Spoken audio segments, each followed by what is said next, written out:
Soy Roberto Pombo. Bienvenidos a Mis Preguntas, un programa de Prisa Media patrocinado por CAFAM, aliado estratégico en el crecimiento de más de 40.000 empresas en Colombia. El mundo atraviesa un momento de incertidumbre, crisis económicas y climáticas, las guerras en Medio Oriente y en África y Ucrania continúan. Estamos ante una crisis de liderazgo. ¿Qué virtudes debe reunir un verdadero líder? Para este capítulo hablamos con Vicente Durán Casas, rector de la Pontificia Universidad Javeriana de Cali, con el experto en seguridad y defensa Andrés Villamizar, con Sandra Borda, profesora de Ciencia Política y Estudios Globales, con Rosita Manrique, presidenta ejecutiva y cofundadora de Origen Red de Liderazgo, con el filósofo y escritor Tomás Molina y con el escritor Juan Esteban Constaín. Soy Roberto Pombo y este es el capítulo 138 de Mis Preguntas. Bienvenidos. Hace poco más de 2 semanas el mundo se despertó con una triste noticia. El Papa Francisco había fallecido. Su muerte no tomó a nadie por sorpresa. Francisco apenas salía de una neumonía bilateral que lo mantuvo grave por varias semanas desde febrero. Rápidamente las redes sociales se llenaron de mensajes de dolor, de videos suyos en los que decía alguna reflexión profunda o algunas palabras llenas de compasión. Líderes de todos los países y de todas las religiones no demoraron en dedicarle unas palabras, e incluso líderes de otras religiones, como el Dalai Lama, líder del budismo tibetano, compartieron mensajes de despedida y recuerdos de su legado. Que tantas personas de esquinas políticas tan diferentes, de lugares del mundo tan alejados y de pensamientos tan distintos lamenten el fallecimiento del Papa es un hecho muy elocuente. Rara vez este tipo de personas logra coincidir en algo, pero esta vez se trataba de uno de los líderes, no solo religiosos, más influyentes del mundo. Fue el primer papa latinoamericano y como buen argentino tenía un carisma único, que siempre iba con una sonrisa, una palabra justa e incluso algo poco visto en otros papas, sentido del humor. Me dice el señor arzobispo que nos corre el tiempo. Les doy la bendición, pero no les voy a cobrar nada, pero les pido por favor que recen por mí. ¿Me lo prometen? También fue el primer papa jesuita, una de las ramas del catolicismo más progresistas. Por supuesto, dentro de los círculos más ortodoxos y conservadores de la Iglesia, había cierto resquemor hacia varias medidas del sumo pontífice, pero fueron precisamente sus palabras y sus decisiones lo que lo llevaron a ser tan relevante. En sus 12 años como líder del catolicismo, el Papa fallecido sacudió los cimientos de la Iglesia. Sus comentarios a favor de la comunidad LGBTI y otros temas delicados en la religión causaron debate en el seno del Vaticano. Fue un papa que mostró sencillez y cercanía con todos. Por ejemplo, una vez elegido papa, decidió vivir en la residencia de Santa Marta en vez de en el Palacio Apostólico, que se asoma a San Pedro. En vez de viajar, de transportarse en un vehículo de alta gama, como lo hacen usualmente los papas, lo hacía en un carro sencillo. Mostró una cercanía pocas veces vista hacia las personas de servicio en el Vaticano, como el guardia suizo al que sorprendió al principio de su pontificado llevándole algo de comer hasta su garita. Durante su papado, Francisco firmó 47 motu proprio, que son documentos oficiales que firma el Papa para establecer normas o decisiones importantes sobre la Iglesia y tienen fuerza de ley y que influyen en la interpretación del Código de Derecho Canónico o en el gobierno de la misma Iglesia y que incluían decisiones contra organizaciones cristianas acusadas de pederastia. Envió órdenes a cardenales en Estados Unidos para que no apoyaran las políticas del presidente contra los migrantes. En su pontificado firmó la encíclica Laudato Si, una encíclica que se centra en el cuidado de la casa común, una reflexión profunda sobre la relación entre los seres humanos, la naturaleza y Dios, y aborda la crisis ecológica desde una perspectiva integral, incluyendo aspectos sociales, culturales, económicos y espirituales. Pero quizás el tema más controversial fue la aprobación de bendecir la unión de parejas del mismo sexo y su posición frente a las parejas gays. A pesar de que muchas de sus medidas no tuvieron acogida entre los más conservadores, fue un papa especialmente querido y popular. ¿Por qué el Papa Francisco se convirtió en un líder tan influyente en el mundo? Esto me contó Vicente Durán Casas, jesuita y rector de la Pontificia Universidad Javeriana de Cali.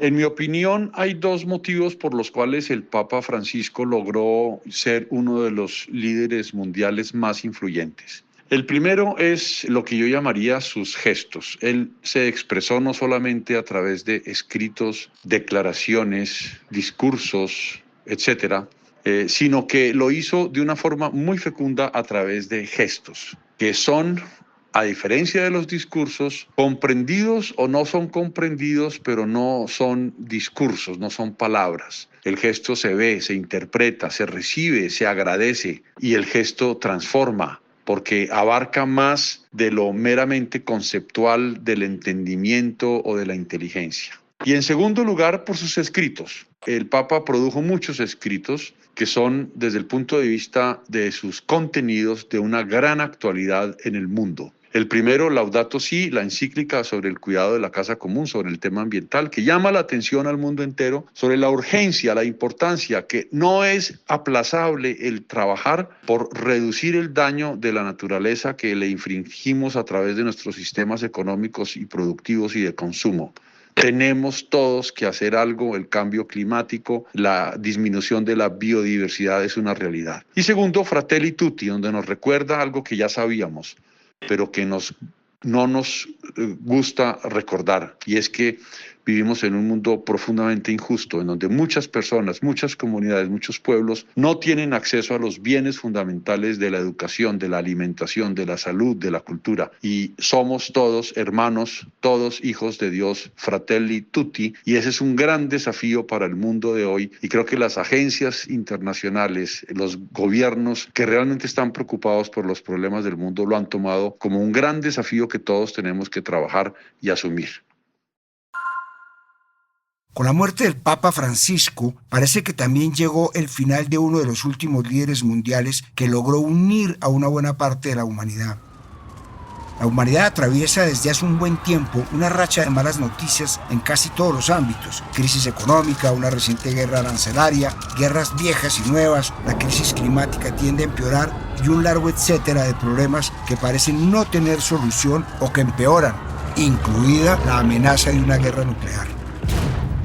Ya el dato lo he usado varias veces, pero vale la pena repetirlo. En enero de este año, el reloj del fin del mundo, una metáfora creada por científicos en 1947 para mostrar lo cerca que está la humanidad de destruirse a sí misma, especialmente por amenazas como armas nucleares, el cambio climático o la inteligencia artificial, se movió 89 segundos para el fin de la humanidad, lo más cerca que ha estado desde su creación. Y según los científicos y académicos que componen este comité, a pesar de las señales inequívocas de peligro, los dirigentes nacionales y sus sociedades no han hecho lo necesario para cambiar el rumbo. Este mismo grupo independiente de líderes globales, fundado en 2007 por Nelson Mandela, que trabajan juntos para promover la paz, los derechos humanos y resolver conflictos en todo el mundo, advirtió hace un año que el fracaso del liderazgo político pone en riesgo el orden mundial. También que el clima de impunidad de los dirigentes, que no muestran ningún respeto por los principios sobre los que se fundó la ONU, puede llevarnos a punto de no retorno. The Elders, o los mayores, también hicieron otras dos aseveraciones clave. Una es que estamos en el momento histórico más peligroso de la humanidad desde la Segunda Guerra Mundial, y la otra es que líderes mundiales deben mostrar un liderazgo con visión de futuro para construir un mundo mejor para las generaciones actuales y futuras. La evidencia apunta a que este análisis es acertado. Los países de la Unión Europea planean subir su inversión en gasto militar en 1,5 puntos del PIB y los de la OTAN en 3%. Mientras tanto, el gobierno de Suecia, que se presentó como neutral en las guerras del siglo XX, presentó un plan de rearme para el que pretende incrementar el gasto en defensa hasta en un 3,5% del PIB en 2030. Las invasiones a Ucrania y Palestina parecen lejos de solucionarse. La relación de Estados Unidos con la Unión Europea, Canadá, China y otras potencias se viene deteriorando. Y claro, la guerra comercial que emprendió el gobierno del presidente Trump contra casi todos los países del mundo, pero especialmente contra China, ha causado que los ánimos estén caldeados y el mundo viva una especie de nueva guerra fría.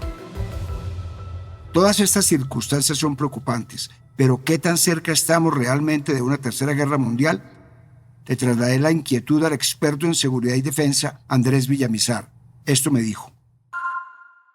No en el sentido tradicional. No hay trincheras ni bombardeos masivos entre potencias, pero el mundo ya vive una confrontación estratégica global. Estados Unidos y China están enfrascados en una pugna por la supremacía económica, tecnológica y geopolítica. Esta guerra silenciosa se libra a través del espionaje industrial, la competencia por el control de las cadenas logísticas y la influencia comercial en todos los rincones del planeta. China busca expandir su poderío económico y desafiar el orden global liderado por Occidente, mientras que Estados Unidos intenta contener ese avance sin caer en una confrontación directa. Por ahora, un enfrentamiento militar entre ambas potencias parece improbable. La asimetría en capacidades militares sigue siendo clara, con Estados Unidos como el poder dominante militar. Además, a ninguno de los dos les conviene una guerra abierta. Pero eso no significa que no estemos ya viviendo una nueva forma de guerra, una guerra sin balas, pero con consecuencias globales. Toda esta situación mundial en la que nos encontramos ha hecho que la confianza en los líderes también esté en entredicho. Una encuesta de Statista sobre la confianza pública en los principales líderes políticos mundiales, como Donald Trump, Emmanuel Macron, Xi Jinping y Vladimir Putin en 2024 en 34 países, incluido Colombia, arrojó que la del presidente de Estados Unidos tiene solo el 28%, el de China 24%, el de Rusia 25% y el de Francia 44%. Irónicamente, en su segundo discurso inaugural, el presidente Trump reconoció la necesidad de insistir en que, abro comillas, nuestro gobierno enfrenta una crisis de confianza, cierro comillas, una crisis que perversamente atribuyó a un establishment radical y corrupto. Sin embargo, como muestran las estadísticas, esta crisis de confianza también se extiende a su gobierno. Esta es una tendencia global, o por lo menos eso puede verse en otras encuestas y estudios. Un ejemplo es el más reciente barómetro de confianza que publica cada año la firma global de comunicaciones Edelman y que en su versión más reciente, publicada en enero de este año, sus resultados no fueron positivos. Los datos de la encuesta revelan que un porcentaje cada vez mayor de personas en los 28 países encuestados teme que los líderes gubernamentales y empresariales, así como los periodistas y reporteros, engañen deliberadamente a la gente al decir cosas que saben que son falsas o exageraciones flagrantes. Aproximadamente 7 de cada 10 personas creen que este es el caso de cada uno de los grupos de líderes y el 61% de los encuestados a nivel mundial siente que el gobierno y las empresas dificultan sus vidas. Los líderes del mundo empresarial tampoco se salvan de la desconfianza, porque el 68% de las personas temen que los líderes empresariales les mienten y quieren engañar deliberadamente diciendo cosas que saben que son falsas o grandes exageraciones. En esa misma encuesta encontraron que el 64% tiene confianza baja en sus líderes empresariales. Y como siempre, hay un estudio académico que avala los datos de esta encuesta. Una nueva investigación de la Universidad de Southampton en Inglaterra reveló que la confianza en instituciones representativas como parlamentos, gobiernos y partidos políticos ha ido disminuyendo en países democráticos de todo el mundo. Según el doctor Víctor Valgaroso, uno de los autores, los hallazgos del estudio son una señal de advertencia que podría allanar el camino para que los líderes políticos no democráticos utilicen el Estado de formas más autocráticas. Esto no es un fenómeno que pasó de un momento a otro. De acuerdo con el documento académico, al menos desde 1990, la confianza en parlamentos y gobiernos ha ido bajando en un promedio de 8,4 y 7,3% respectivamente en los países democráticos de todo el mundo. La desconfianza no se reduce solo a los gobiernos, sino a otras instituciones, como por ejemplo la justicia, en la que también ha disminuido la confianza, especialmente en Europa Oriental y Latinoamérica, según concluye el estudio. Con todo esto no puedo dejar de pensar, ¿estamos ante una crisis de liderazgo mundial? Busqué a Sandra Borda, profesora de Ciencia Política y Estudios Globales en la Universidad de los Andes, para que me ayudara a resolver mi inquietud. Hay dos condiciones fundamentales y básicas para que exista el liderazgo internacional y para que ese liderazgo internacional tenga efectos concretos. Uno es tener poder. No se puede ser líder si no se tiene poder a nivel internacional. Y dos, tener ideas. tener ideas acerca de cuál es la estructura que debe adoptar el sistema internacional, cuáles son los principios que deben guiar la organización de ese sistema internacional. Y por esa razón, por el poder y por las ideas, fue que Estados Unidos, después de la Segunda Guerra Mundial, logró constituirse en un líder internacional, porque tenía ideas, las ideas propias del orden liberal para organizar el sistema internacional, y tenía una cuota de poder importante para respaldar esas ideas y para promoverlas a nivel internacional. El Estados Unidos de hoy es un Estados Unidos muy distinto, que tiene poder, pero es un poder que es mucho más desafiado y competido por parte de otros actores, y se quedó sin ideas para el sistema internacional. Solamente tiene ideas para restaurar lo que consideran un poder perdido a nivel interno y a nivel internacional, pero no tienen ideas para organizar el nuevo sistema internacional. En ese mismo escenario, un escenario de transición, hay otros poderes internacionales. Creo que el más contundente de todos es China, que parece tener mucho poder material, particularmente poder económico, tiene el poder de la innovación, tiene tecnología, pero todavía no tiene completamente estructurada una idea concreta de lo que quiere que sea el nuevo sistema internacional, si es que asume el liderazgo de ese nuevo sistema internacional.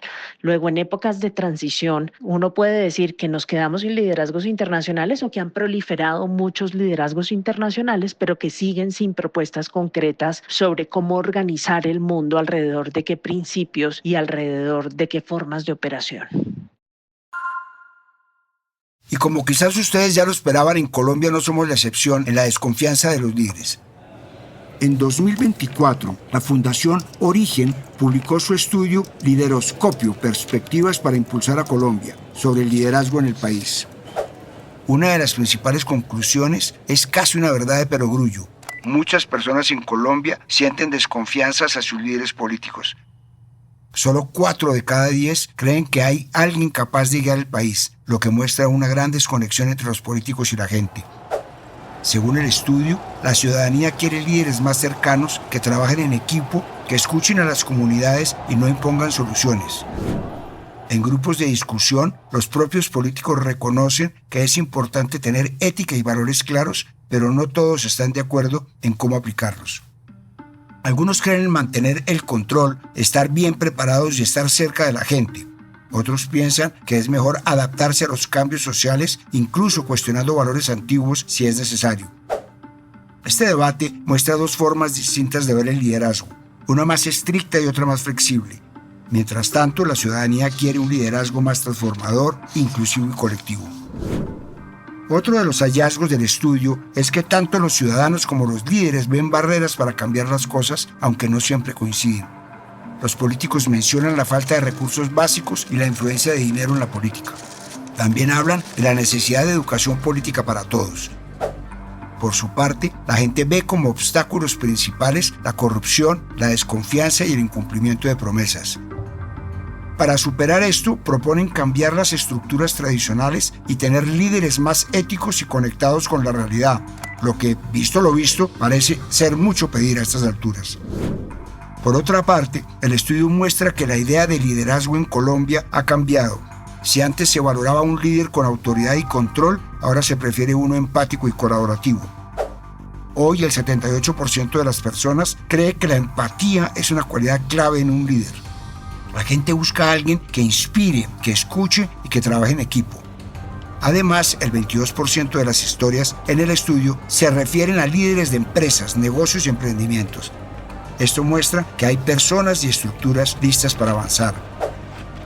Finalmente, el 82% cree que las diferencias de opinión son una fortaleza que debe usarse para construir un liderazgo más justo e inclusivo.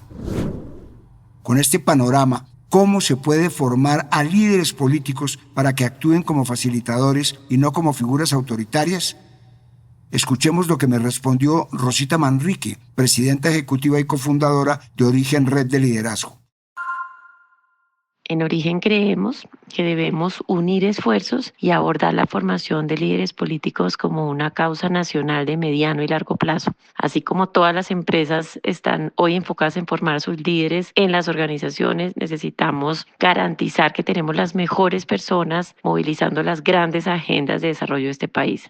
Segundo, estamos convencidos en Origen que para tener mejores líderes necesitamos mejores seres humanos, que para eso necesitamos personas que se conozcan a sí mismas, conectadas con su propósito, alineadas por valores profundos que guíen sus decisiones, y creo que, digamos, eso no se improvisa. Y por el otro lado, que es gran parte de la causa de Origen, es desarrollar competencias para el ejercicio de un liderazgo colectivo, que entienda que abordar problemas complejos implica movilizar a otros, escuchar, conectarse con otros mundos, desde el sector público entender al sector privado, entender a las comunidades, salir a escuchar con curiosidad y empatía. Y muy importante, líderes que tengan la capacidad y la disposición de conectar mundos distintos para construir confianza y promover conversaciones que generen valor en la diversidad. Y finalmente, líderes que tengan la capacidad de pensar en grande, inspirar a otros y movilizarnos alrededor de propósitos compartidos. Ya vimos lo que esperamos de un líder y con frecuencia pasa en la política que muchos líderes se muestran de una forma mientras ganan la simpatía y los votos y luego se convierten en lo que prometieron combatir. La incoherencia es casi una característica obligatoria de muchos políticos en el país. Pero ¿qué hace a un buen líder político y cómo podemos saberlo antes de votar? La doctora Suze Wilson es profesora de la Facultad de Administración de la Universidad Massey en Nueva Zelanda. Ella se ha dedicado a investigar el discurso de liderazgo, la comunicación y la toma de decisiones. En un texto suyo, publicado en The Conversation, intenta responder esa pregunta. Según la doctora Wilson, un buen líder político no solo debe ser competente, sino también ético. Es decir, debe tener la capacidad de lograr resultados positivos y hacerlo de manera justa y moral. Los líderes negativos suelen mostrar comportamientos como arrogancia, manipulación, deshonestidad y abuso de poder. Eso sí, la doctora Wilson hace una aclaración, y es que es importante no confundir la confianza con la competencia. Algunos líderes pueden parecer seguros y carismáticos, pero carecen de las habilidades necesarias para liderar eficazmente. ¿Qué? ¿Por qué entonces? Mire usted, ya cambia el asunto en esa forma, y en ese caso la medicina legal es esa. Hay otra, pero todavía no se sabe. ¿Usted sabe lo que está diciendo? No, yo no. ¿Y usted lo sabe? Yo no. Pues entonces no hay que hablar, ¿verdad? Y aquí responde la parte más importante: cómo evaluar a los líderes antes de votar. Primero, observar los patrones de comportamiento, especialmente en situaciones de presión, donde es más difícil ocultar la verdadera personalidad. Segundo, analizar los valores detrás de sus políticas y propuestas, considerar a quién benefician y qué mensajes transmiten a la sociedad. Y tercero, evaluar los resultados concretos que haya tenido en el pasado, porque rara vez cambian. Pero, ¿cómo es el líder que queremos los ciudadanos de cada país?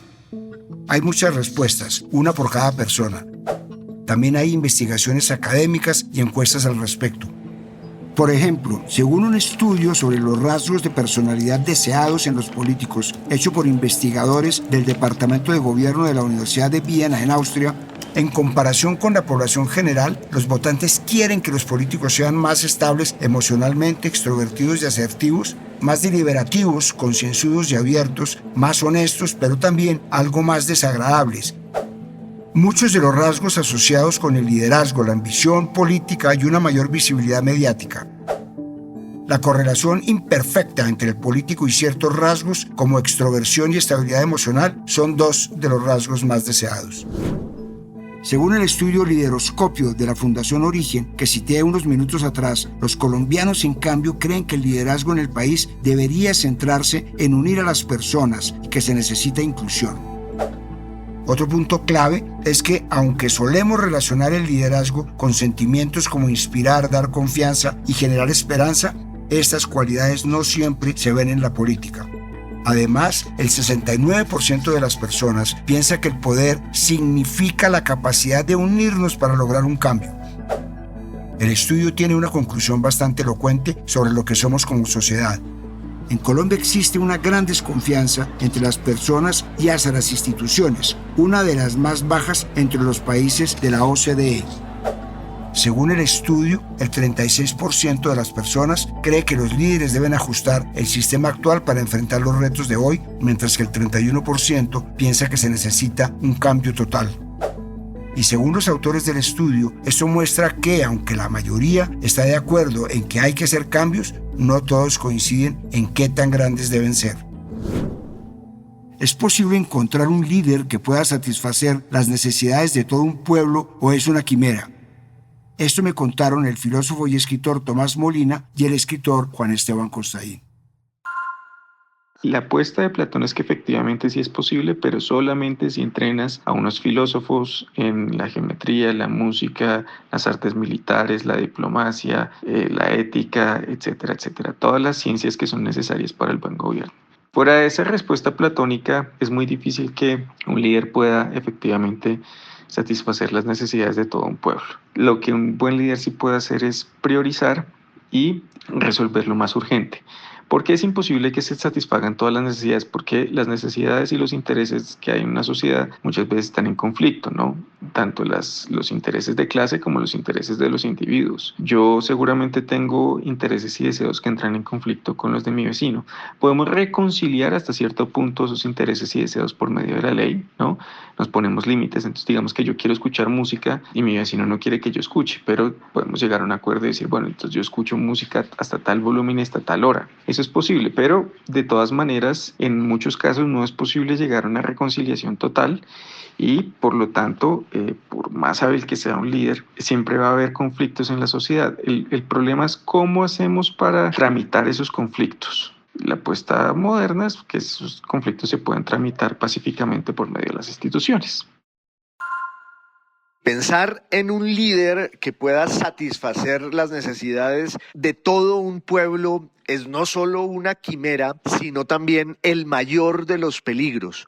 Porque como eso es imposible, cuando se ha dado esa ilusión en la historia, es porque estamos ya de lleno en el fenómeno del totalitarismo. El triunfo de los caudillos y los charlatanes. La sociedad humana se caracteriza por su condición fragmentaria, insatisfecha, conflictiva, y eso no lo puede resolver ni acabar nadie. Cuando tenemos esa ilusión, esa percepción, repito, es porque ya estamos en el abismo de la demagogia, de la propaganda y de la represión. Buscar redentores, buscar salvadores es siempre el camino más seguro y doloroso hacia el infierno. Ese es el infierno en la política. Mejor evitarlo. La humanidad siempre ha seguido líderes, desde los sacerdotes, chamanes, faraones, reyes, emperadores, presidentes, primeros ministros, en fin. Muchos han sido inspiradores y han dejado un legado, y tantos otros han dejado un rastro de destrucción. Los líderes, por lo general, son reflejo de lo que somos como sociedad y casi siempre eso dice mucho de lo que somos. Soy Roberto Pombo y este fue el capítulo 138 de Mis Preguntas. Nos vemos en el próximo capítulo. Y les recuerdo, el libro Mis Preguntas ya está a la venta en todas las librerías del país. A partir de este momento, este capítulo de Mis Preguntas queda disponible en todas las plataformas de podcast. Este episodio fue posible gracias a CAFAM, aliado estratégico en el crecimiento de más de 40.000 empresas en Colombia. Dirección, Roberto Pombo. Producción general, Juan Abel Gutiérrez. Asesor editorial, Daniel Sampero Espina. Guiones, Juan Abel Gutiérrez y Johnny Rodríguez. Producción de campo, Marcela Salazar y Lucía Beltrán. Postproducción de audio, Carlos Bernal.